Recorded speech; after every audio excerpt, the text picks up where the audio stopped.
Hey church, happy Monday, and thank you for joining us for the Daily Dose.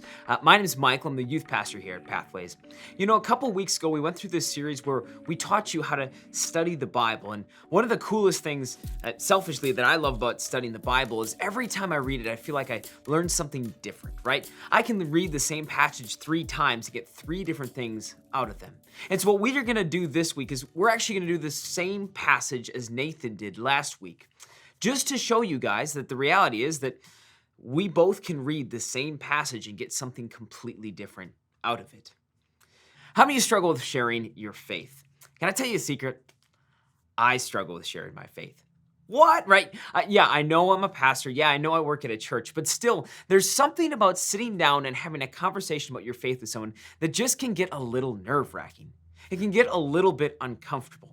Right? You try to sit there and all of a sudden all of the words kind of go blank and you just like spit out something like, follow Jesus because he's awesome, right?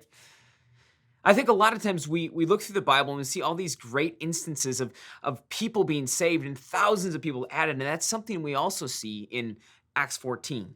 You see, Acts 14:1 says this, "At Iconium, Paul and Barnabas went as usual into the Jewish synagogue.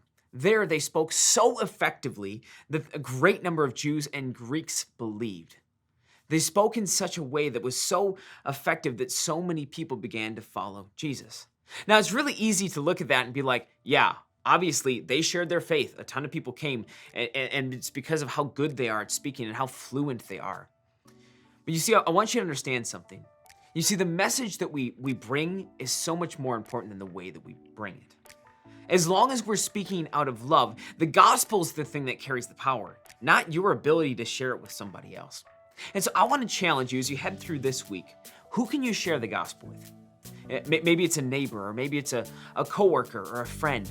Find somebody this week that you can share the gospel with and have that uncomfortable conversation. This has been your Daily Dose. We'll catch you tomorrow. Yeah, let's do it.